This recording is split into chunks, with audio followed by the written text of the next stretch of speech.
Melodía de Dios en vivo, cuando había recitales en vivo, pero ya los vamos a volver a tener y los vamos a disfrutar muchísimo.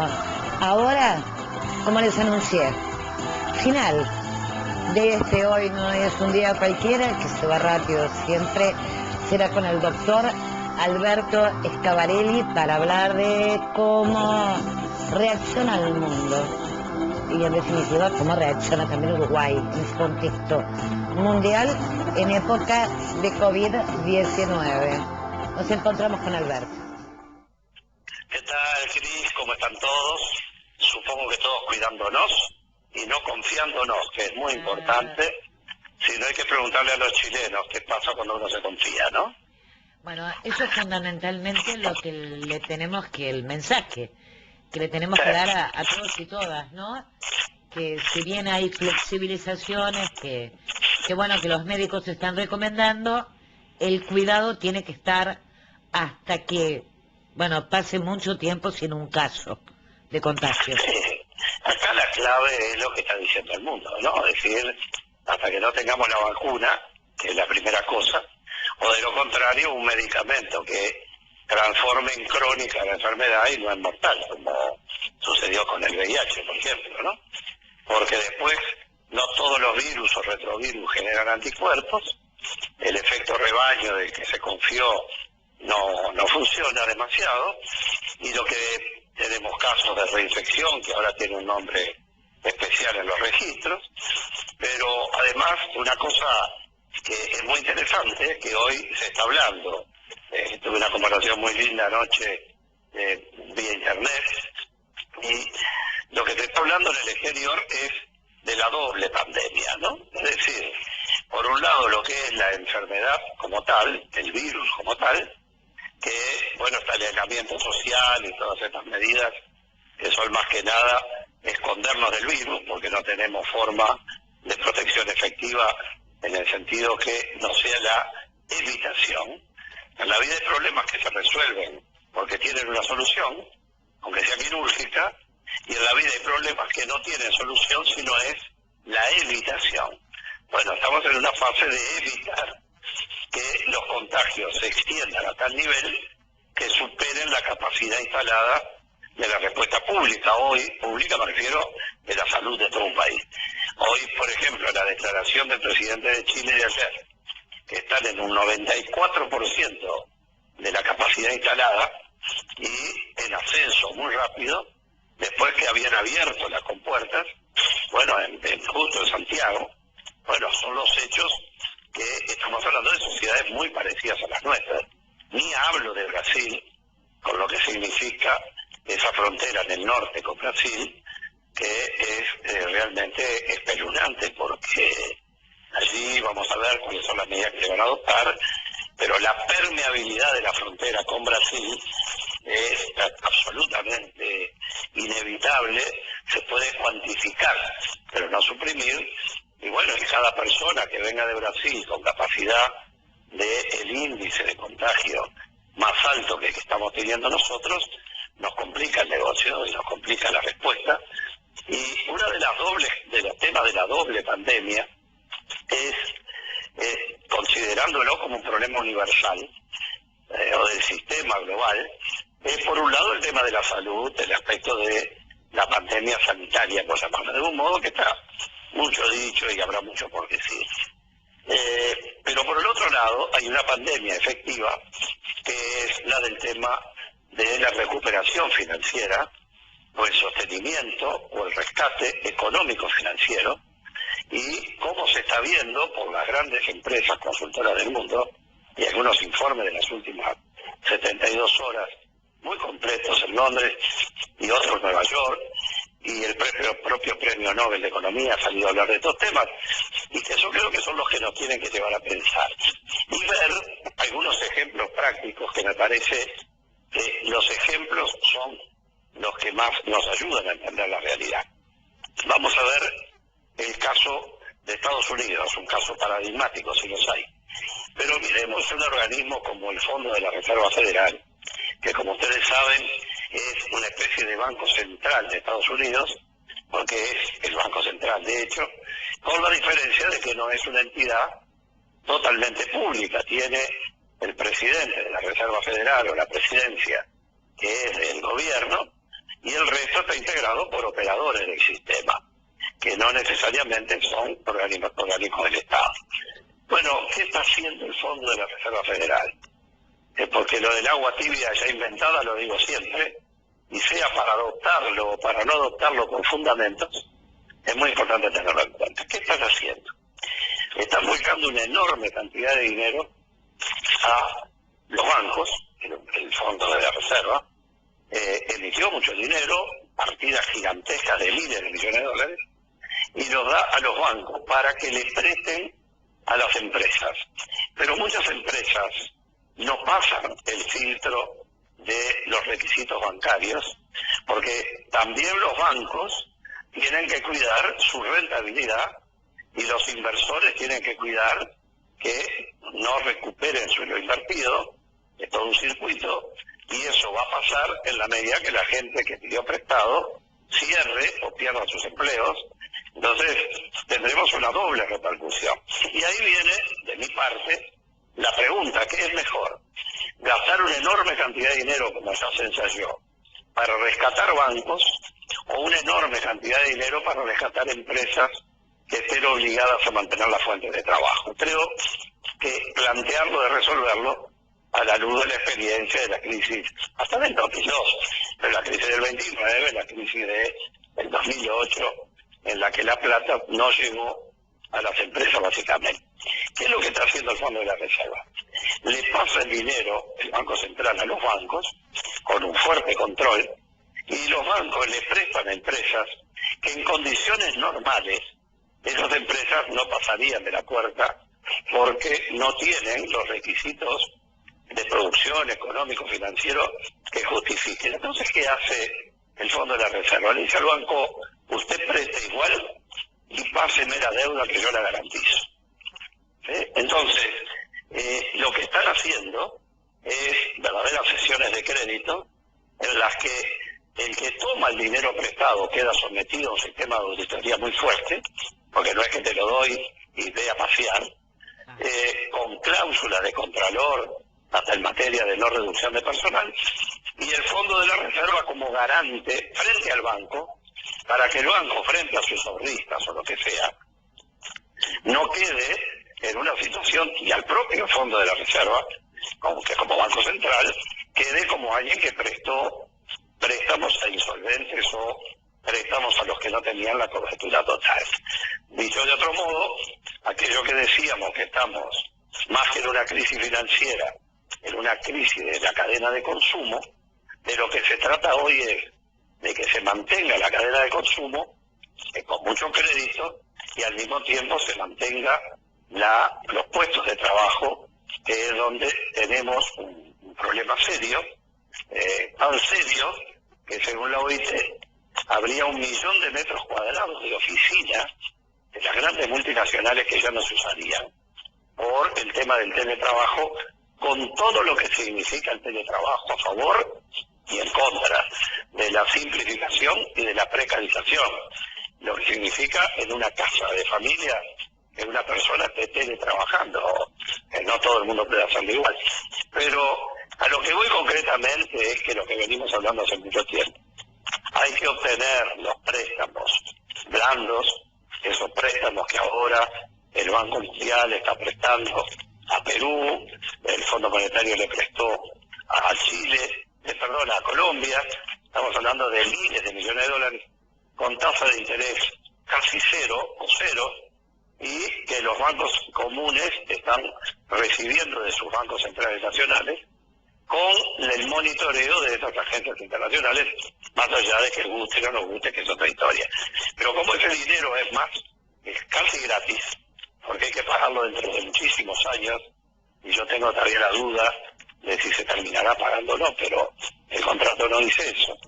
Bueno, eso es lo que permite dos cosas: que el dinero vaya a las familias que tienen menos recursos y a los que cayeron, como hablábamos el otro día, de la clase media a la línea de pobreza, nuevamente, y que las empresas se mantengan funcionando, aún a ralenti, pero prontas para poder reabrir sus puertas, porque si no, el panorama va a ser pero muy complejo.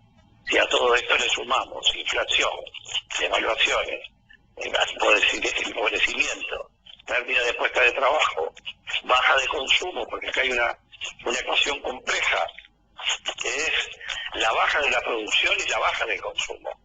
Entonces, esto nos para lo que en economía se llama la deflación. Todos sabemos lo que es la inflación, en que los precios aumentan porque la gente compra más de lo que hay, entonces las cosas aumentan porque hay menos cosas que gente queriendo comprarlas, y la deflación, que es todo lo contrario, hablando en términos muy brutales, ¿verdad?, es cuando no hay capacidad de compra y la producción merma o termina quedando en las estanterías. Es el congelamiento de la economía. El otro es un recalentamiento, y eso es la criogenia de la economía, ¿no?, la deflación. Y bueno, son factores todos que hay que tener en cuenta.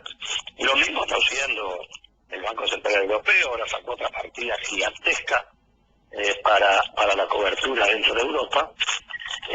Hay todo un fenómeno geopolítico en el medio, este conflicto Rusia-China, Estados Unidos, la aparición de India en el escenario, todo lo que está pasando en el mar de la China, lo que pasa con el petróleo.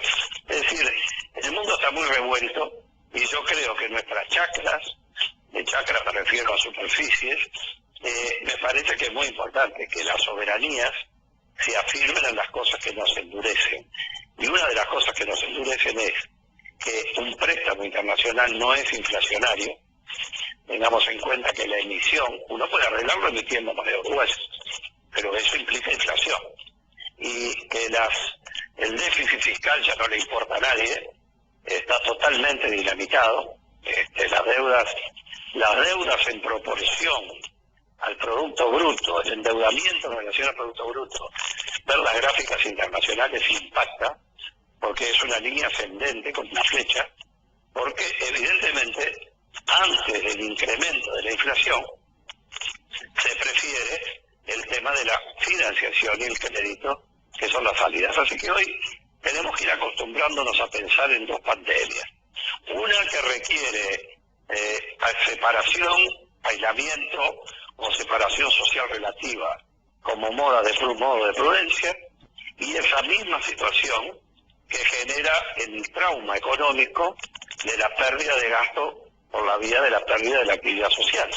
Por lo tanto, una se arregla de un modo, pero al mismo tiempo se nos desbalancea del otro, así que el otro hay que balancearlo, como les digo, del Fondo de la Reserva, que a las empresas potables, pero que no llegan a cumplir todos los requisitos que un banco debiera exigir, lo presta el dinero igual, pero es el Fondo de la Reserva, el Banco Central, el que hace de garante, pero siempre con la condición de que no haya despidos por reestructuras o reducción de personal, a lo que hay que sumar lo que está pasando en Europa y en Estados Unidos con esa renta básica, que en Estados Unidos son $1.200, que le están llegando directamente a la tarjeta de débito de los estadounidenses, y que es un doble impacto. Por un lado se está dando efectivo, por el otro lado se cuida a los que menos pueden, por el otro lado se cuida las empresas que dan mano de obra, por otro lado se obliga a que no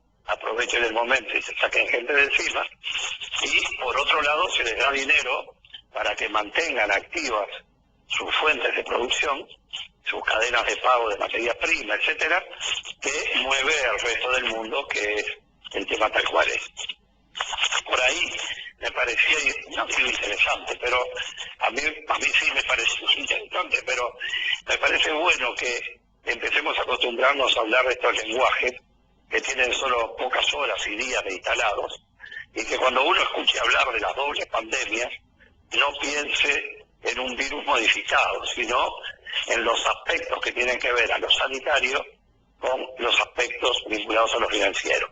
Y en lo sanitario, insistir, reiterar, de que es muy importante que cuando se reintegren a las clases y se concreta, exista el modo de medición remota de temperatura a través de estos nuevos instrumentos que usan en todas partes. Ya hoy acá hay muchísimas empresas privadas que lo hacen con su personal, porque los asintomáticos no van a dar, pero los sintomáticos van a dar con picos de temperatura más alta y es una ayuda muy importante. No hay por qué correr riesgo por ese lado, ¿no?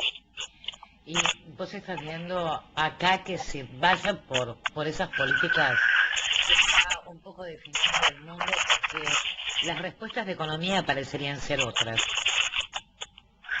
Bueno, no tanto, porque en realidad Uruguay está empezando a dar líneas de crédito a través de sus organismos especializados.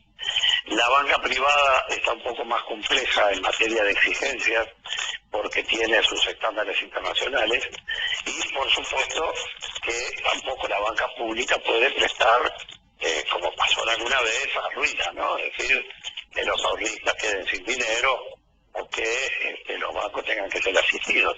Aquí la cuestión parece ser muy simple.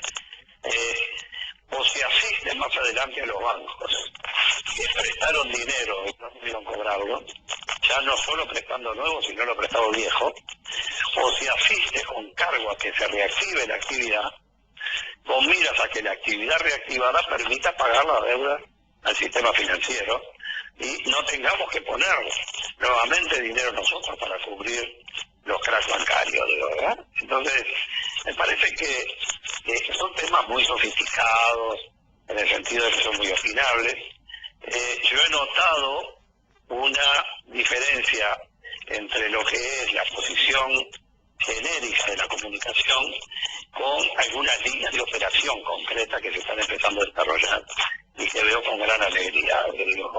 Yo el hecho del grupo de científicos por un lado y por el otro lado que esté ablandándose ese sistema, me dicen que de los Uruguay había dejado, siempre hablamos, 2.400 millones de dólares de préstamos contingentes, que son los que se usan por las dudas, pero con intereses. Y aparentemente, primero fueron 400 y hoy, según se dice, escuché al contador Vergara decirlo el otro día, senador, ya se habían utilizado aparentemente 1.000 millones. Bueno, está bien, porque los fines son para esto, pero a mí me parece, y todo el mundo del exterior me comenta, que antes de utilizar esas líneas de crédito de contingencia, que fueron pensadas para cubrir los deudas, las cosas que pudieran surgir en FM Asistente, que se llama Abacú, que es un cimarrón precioso que sabe muchísimo a todos los temas. Además tiene una voz que se impone y yo me someto a él. Pesa como 50 kilos y es lo más cariñoso que existe sobre la Tierra.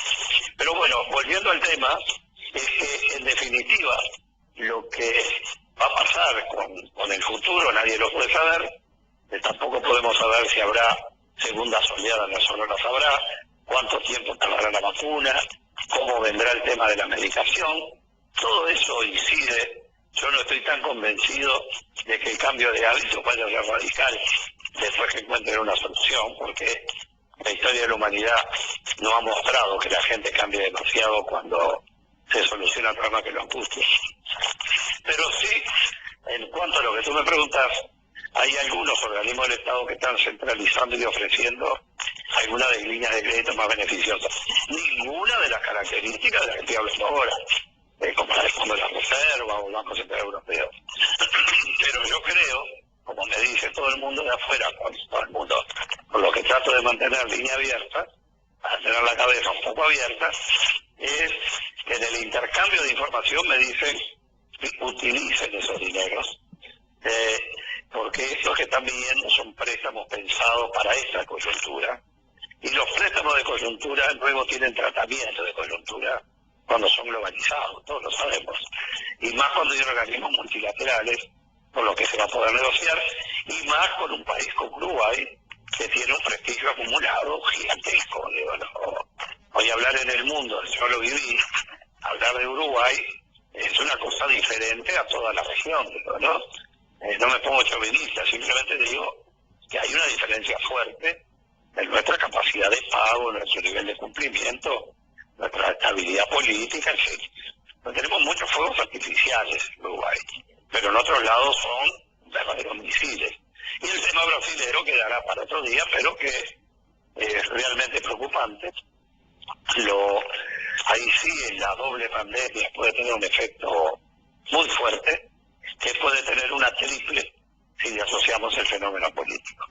Lo que tenemos que cuidar en Uruguay a todo precio es lo que se llama la construcción de una política pública. Recuerden que siempre hablamos que hay tres políticas. Está la política de gobierno, que es la que un gobierno pone a la vista cuando asume. Pudo haber sido el proyecto de ley de urgente consideración inicial, aunque fue con lo que, por más que eso no se conocía mucho, pero tiene que ver con lo que ha venido sosteniendo la campaña contra el delito. Eso es una política de gobierno, ese proyecto de ley. Y los decretos que van sacando, que son líneas de gobierno. Luego están las políticas de Estado, que es cuando, por ejemplo, se van negociando estas cosas. Y pongo el ejemplo de la ley de urgencia para hacer un ejemplo burdo, pero en realidad la política de Estado es cuando la política que fue de gobierno se negocia con los otros actores del sistema político para que sea una ley que tenga, una política que tenga estabilidad, porque lo más importante es que haya estabilidad. Pero después está la reina de todas las políticas, que es la política pública. Y la política pública tiene mucho que ver con lo que ahora se llama gobernanza, y que es que una política del Estado recoja la opinión y el compromiso de las organizaciones sociales, sindicatos incluidos, porque ahí sí tenemos que esa política que es de Estado se transformó en una política pública que todos sentimos propia. Bueno, estos temas requieren políticas públicas, requieren mucho diálogo, pero por supuesto que hay un punto de decisión que corresponde constitucionalmente a quienes tienen la responsabilidad de asumirlo.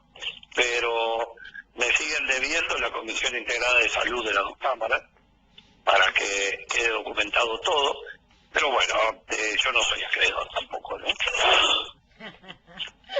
Alberto, estuvo bueno eso, realmente. Bueno, te digo gracias por hoy. Mucho gusto, mucho gusto. Y A cuidarse mucho. pensar mucho todo esto, ¿no? Que el mundo también, según comportamiento, según Estado, según, te da derechos y obligaciones, y bueno, Uruguay tiene derechos ganados. Sí, no desesperar en la angustia de que vamos en un rumbo a un cono de sombra, ¿no? En una palabra, esto va a pegar muy duro, el mundo va a tener golpes muy fuertes con todo esto. Lo que nosotros, que somos un microclima, tenemos oportunidad de tener soluciones más a la medida nuestra, y las soluciones a nuestra medida son microscópicas comparadas con las soluciones que requieren otros países. Solo un ejemplo más, Cris. El tema de China con los países africanos y con Pakistán, que le están pidiendo no pagar la deuda de lo que China hizo como política sustitutiva de los Estados Unidos, prestando dinero a raudales en las bancas de esos países y con inversiones muy fuertes. Hoy le están pidiendo no me cobres, lo cual para China significa cientos y cientos de miles de millones de dólares que deberá refinanciar, porque los liderazgos no son gratis tampoco, ¿no? Pero bueno, tenemos muchos temas, pero sobre todo que todos nos cuidemos, que tengamos la cuota de optimismo necesaria, de prudencia necesaria, y tenemos los temas que seguiremos viendo en la medida que tú lo dispongas. Un abrazo enorme. Abrazo grande. Obviamente